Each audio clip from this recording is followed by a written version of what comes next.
というわけで皆さんこんにちは、こんばんは、高山です。今回は2005年から約16年間 Amazon を使い続けている廃人の僕が超絶安くお得に買う方法、そしてトラブルに合わないようにする必須テクニックを解説します。どちらかというと Amazon 初心者に向けた内容です。今ね Amazon で商品を買おうとしている皆さん、少しだけ僕に時間をください。正しく実践すればプライムデーやサイバーマンデーより安くお得に買えます。それでは早速いきましょう。まずは Amazon で商品を買う前に絶対にやるべきこと、最重要項目とも言えるテクニックなんですが、Keepa という無料のサービスを利用します。これを使うと通常の Amazon の商品ページに過去に販売されていた値段の推移が出現します。3年前はいくらだったのかとか、先週は高かったのかとか、安かったのかとか、そういうのを一発で見ることができます。ちなみに誰でも30秒ぐらいで導入できます。Keepa を見たら毎週セールやってるから次の火曜日まで待てば多分2000円安く買えるなとか、計画的な購入が可能です。また衝動買いしそうになっても、よく見たら先週より5000円も高いな、今は買うタイミングじゃないなと冷静に判断できて、結果的に節約にもつながります。こうやってキーパーを活用して最も安いタイミングを探せばかなりお得に買うことができます。でもね、このために毎日商品ページを開くのって面倒じゃないですか。時間も無駄になりますよね。はい、この問題もキーパーなら全部解決できます。キーパーには自分で設定した値段になったタイミングで瞬時に指定したメールアドレスに通知を送信する機能があります。つまり普段放っておいても価格下落のタイミングで勝手に教えてくれます。設定も商品ページからワンタッチでできるのでめちゃくちゃ簡単です。さらにセール事前通知機能というのがあって、設定した商品のセール24時間前に情報を先行入手してこっちに日時を送ってくれます。セールで毎回すぐ売り切れちゃう商品とかはこの機能すっごい活躍するんですよ。こんな感じでもう絶対に入れた方がいい要素満載なんですよね。必須サービスです。さらにこれらを応用すればセール中の商品が実は安くないこととかを見抜くこともできます。例えばもうずっとセール中だったりとか、セール中は19,500円で普段は23,000円だけど3,500円分のクーポンとポイントをセール以外の時だけ配っているので結局同じ値段とか、そういう情弱を騙すような嘘セールも見抜けます。もうね、令和現在の Amazon はこういった嘘セールで溢れ返っているのでね、必ずねキーパーとかを使って過去にいくらで売られていたのか、これをチェックして適正な価格を見抜けるようにしてください。プライムデーやサイバーマンデー中でもこういった嘘セールは大量に見かけるので、実は安くないぞって冷静に判断してほしいです。他にも推移を見ることですぐに売り切れになる商品なのかを確認できたり、転売などの横行で価格がつり上がっているのかをパッと確認できたりするので絶対に導入しましょう。で、肝心のインストール方法なんですが、 Chrome や Firefox などのブラウザの拡張機能なので Keepa と検索すればすぐにインストールページにアクセスできます。30秒で終わります。また MacOS にも対応しているのでアプリストアからインストールすることも可能です。スマホなら一応 Android にも対応していてアプリがあります。唯一 iPhone だけ対応していないんですが、無理やり使う方法はあるので概要欄に利用方法のリンクを掲載しておきます。こちらで詳細は確認してください。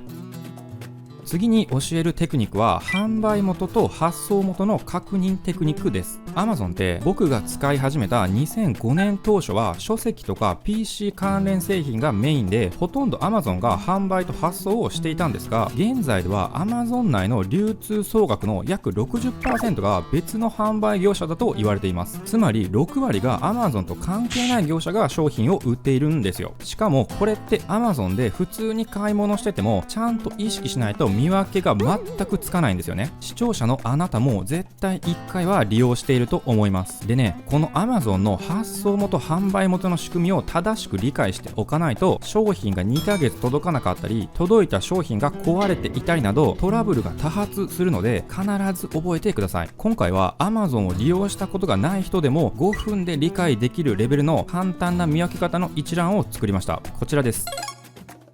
まずこの表を Amazon のどこに照らし合わせるかなんですが、こちらのカートに入れるの下に表示されている出荷元販売元のところです。星5が一番おすすめで、星1が一番要注意です。まず星5から解説します。これは出荷元も販売元も Amazon と表示されている製品です。これは Amazon Japan 合同会社が販売している製品なので、返品やサポートも万全で安心です。壊れていてもすぐにオンライン申請で返品できるし、次の日には自宅に運送会社が引き取りに来てくれます。さらに自分の身勝手な都合で返品したい場合なども受け付けてくれます。取り扱っている製品も日本で認可を受けている正規の製品なので、初めて Amazon で購入する場合はこちらから購入することを強く推奨します。次は星4。発送元は Amazon ですが販売元が違うパターンです。これは Amazon と関係ない業者が Amazon の倉庫に在庫を送って保管してもらっているという状態です。つまり発送業務だけ Amazon にしてもらっているけど、製品は別の業者が販売しているという状態です。一応このタイプでも不具合があった時の返品や交換は Amazon が代わりにやってくれるので、そういう意味ではサポート的には安心ですが、製品の品質にかなりばらつきがあります。僕もこのタイプの製品をよく購入するのですが、届いた製品が写真と違ったり、スペックが嘘だったり、国内で認可を受けていなかったりなど、いろいろトラブルがありました。もちろんね、普通に問題ない場合の方が多いし、万が一のトラブル時も Amazon が速やかに返品などに対応してくれるので、ある意味怖がらずに買えます。Amazon サポート付きの業者購入という感じの認識でいいと思います。ちょっと怪しくて安いガジェットとかはだいたいこの星4パターンなので、一旦チェックしてから購入するようにしてください。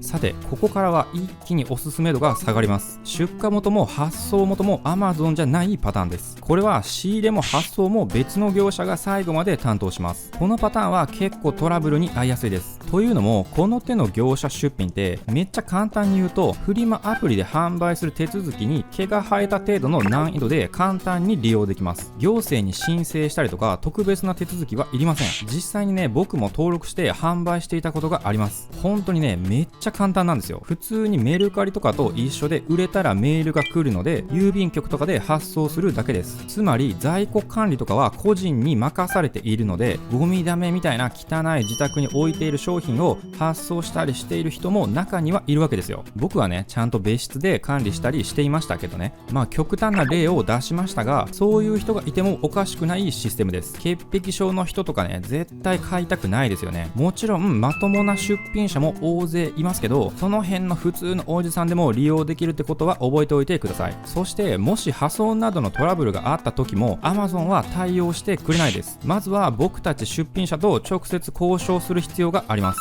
素直に返金してくれたらいいですけど、その辺のおっさんと直接交渉するとかもう絶望でしょ。絶対やりたくないですよね。もちろん交渉決裂時に Amazon が間に入ってくれるサービスはありますが、まずは直接やり取りをしてからになるので、とにかく手間もかかるし面倒くさいです。これがおすすめしない理由です。さて、ここまで話したらこのパターンで買う人はいないかもしれませんが、一応詳細を解説しておこうと思います。まず星2。これは販売元が国内でしっかりとした会社である場合です。確認方法も簡単で、販売元をクリックするだけです。今までの評価と所在地が確認できます。所在地がしっかり記述してある場合は少し安心です。住所がマンションの一室や若干はぐらかして書いてある場合などは要注意です。一部家電量販店さんなどは自社倉庫からの発送の関係などでこの星2パターンだったりする場合があるので、発送元が信頼できる場合は安心して購入していいと思います。チェックはね、必ずするようにしてください。最後に星1パターンです。これはもう絶対に買わない方がいいレベルです。先ほどと同じ要領で所在地を確認すると、英語表記や知らない地名で謎の住所が記述されています。これ大体は中国の深センだったりします。もちろん発送も中国とか海外からになるので、届く時間がとにかく遅いです。 Amazon に表示されている日時に届かないことの方が圧倒的に多いので信用しないでください。日本に届いてからはスムーズに運ばれますが、中国の倉庫で1ヶ月眠っていたりとかザラにあるので、基本的に海外発送は信用しない方がいいです。最悪届きません。僕は3個頼んだ腕時計が2ヶ月後に届いて全部割れていたことがあります。もちろん交渉も海外の方とするのでしんどいです。証拠の動画を送れとか写真を送れとか言われることもあります。こんな感じでトラブルが多いので、どうしても欲しい商品が海外発送しかないんやっていう場合以外は利用しない方がいいです。実際僕もほとんど利用しません。最悪届かなくてもいいって覚悟してから注文するようにしてください。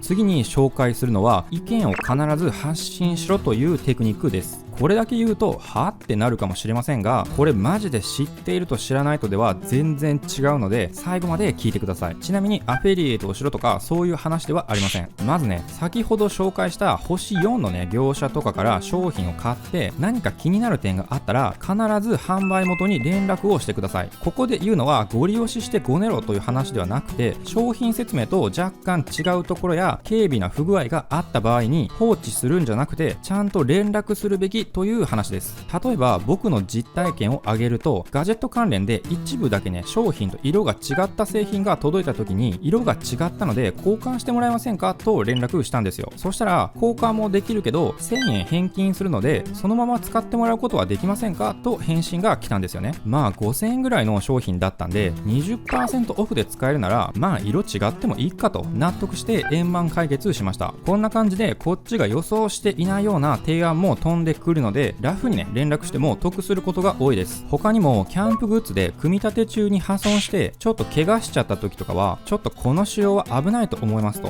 交換の部品を買うことはできますかと連絡をしたんですが、販売元からすぐ連絡があって、本当にごめんなさい、お金は全額返金しました、そして新品も手配済みです、組み立て方はこの動画を見てくださいと、めちゃめちゃご丁寧な対応をしてもらいました。まあこれは後からレビューを確認すると、僕と同じような人が何人かいたので、結果的にこのような対応になったんだと思います。こういうのって Amazon では日常茶飯事なんですよ。何かしらね商品説明と内容が違ったりだとか、安いけれど壊れやすかったりとかね、僕の周りの Amazon ユーザー全員1回は経験してます。安物買いの銭失いだと諦めちゃう前に、ちゃんと販売元に連絡してください。先ほどの住所などが載っているページから質問するボタンを押せば、買った製品についてメッセージを送ることができます。パッケージ内や Amazon のページに連絡先メールアドレスが書いてある場合は、そちらにも連絡した方が確実です。これ本当に3分の作業でとんでもない額得する時があるので、何か気になった点があったら絶対に連絡してください。ガジェットなら表記と一部スペックが違うとかザラにあるので、連絡が必要な機会は大量にあります。もちろんね、嘘つくとかは絶対良くないので、正しいことを伝えてくださいね。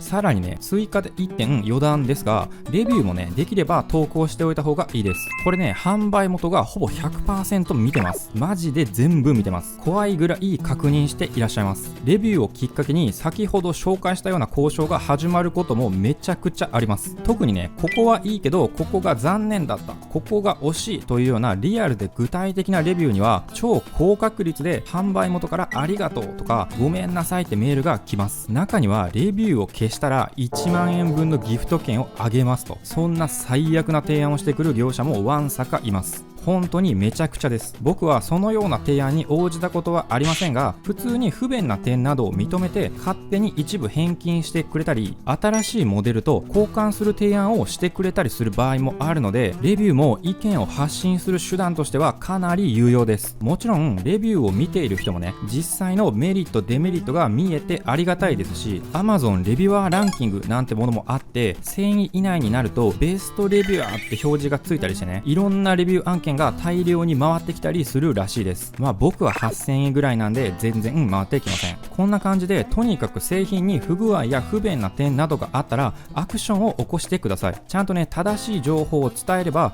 それを見ている周りにも感謝されるし、結果的に自分がめちゃくちゃ得をします。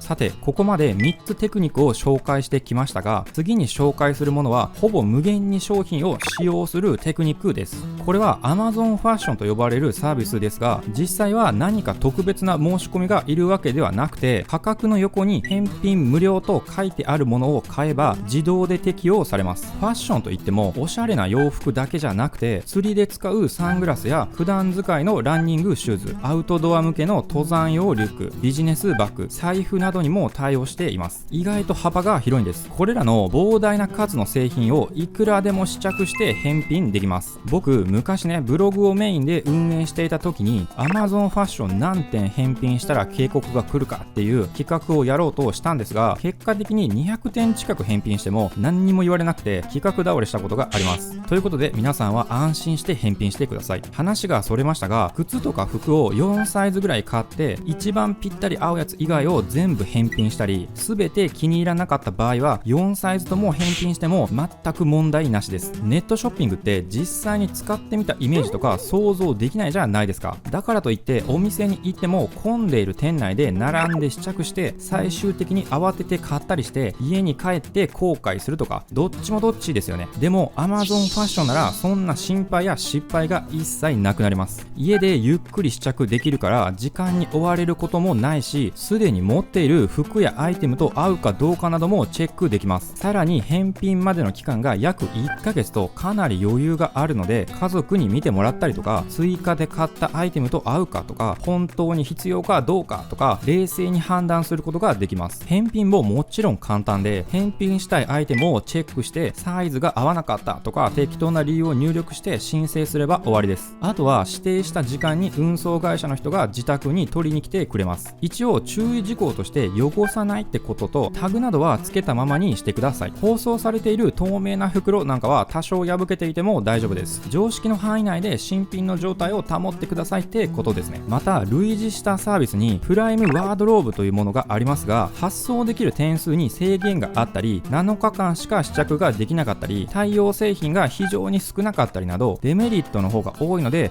あんまりおすすめできません。余談ですが、この Amazon ファッションの返品無料システムを悪用して合コンとかにね、試着中のブランド腕時計や高級バッグを持って行ってちやほやされた後にそのまま返品するっていう手法を聞いたことがありますが、普通にダメなんであくまで自宅で試着するだけにしてくださいね。正しく活用しましょう。最後に5つ目として紹介したいことはテクニックというか注意喚起なんですが、 Amazon ギフト券をね購入できるサイトに注意してください。この手のサイトではね、安い時は 80% ぐらいの価格でギフト券を購入できるんですよ。10万円分なら8万円で買えるんですよね。普通にめちゃくちゃお得な情報として紹介したいところなんですが、買っても使えない事例がちらほら起きているようです。具体的にはアカウントにチャージした後に Amazon によって無効化されるらしいです。これね、Amazon からしたらギフト券の売買は規約違反になるので、無効化されても僕たちは文句言えないんですよね。もちろん法律違反とかではないので罪とかにはならないんですけど、損する可能性があるので利用はおすすめしないです。そんな怪しいサイト使わないから私には関係ないってね思った方もいると思いますが、 Amazon ギフト券って普通にヤフオクとかでもねいくらでも転がっているんですよ。もちろんこれらも規約違反で無効化される可能性があります。案外簡単に購入できちゃうのでくれぐれも注意してください。僕の身近な友人にね Amazon での支払いはこういうサイトを使って全部ギフト券で支払っているから常に2割引きで買えてるって人が実際にいるんで、全員がチャージ額を無効化されているわけではなさそうですけどリスクはあるんでね、もし使っている人が視聴者様の中にいたら没収されるリスクも頭に入れておいた方がいいと思います。被害者の会なんていう Twitter アカウントもあったりするので結構苦しんでいる人はいるみたいです。くれぐれもギフト券の売買には注意してください。はい、というわけで今回は Amazon を利用する際に絶対に知っておくべきこと5つを紹介しました。特にね前半3つは Amazon を利用している大半のユーザーが活用できるポイントなので今からでもねぜひ有効活用してほしいです。購入前はセールだからプライムデーだからと焦らずキーパーを使って冷静に最安値を判断してください。もちろんね本当に安い時もあるので一旦ね衝動買いを抑えてクールダウンしようってねそんな感じで使ってください。そして購入後は何かあったら販売元にちゃんと連絡を入れましょう。レビューもしておくと多くの人に感謝されるし一石二鳥です。そして今回もね一部の業者さんを敵に回しちゃうような内容の動画になっています。今回の見解はあくまで僕個人が16年間 Amazon を使ってきて感じた実体験をもとに作成しているので全ての人に当てはまるわけではありません。これは必ず勘違いしないようにしてください。怪しさ星1でも中には丁寧で信頼できる出品者さんもいます。あくまでトラブルを最小限にする手法として紹介していますので、他の方の動画やコメントなどもね、ぜひ参考にしてみてください。あとね、最後にこの1年間で僕が実際に得した金額を軽く計算してみました。返金や新品の再送、セールをじっくり待ってお得に買えた差額などを全部含めるとこんな感じになります。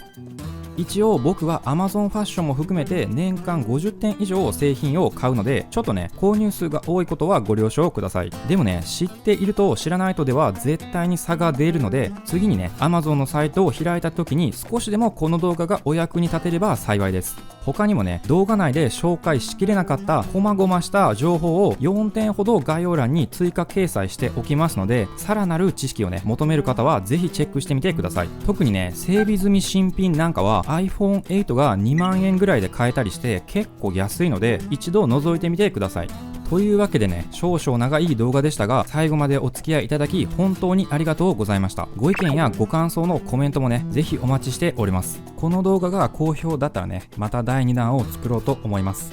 それでは良き PC ライフを。またお会いしましょう。バイバイ。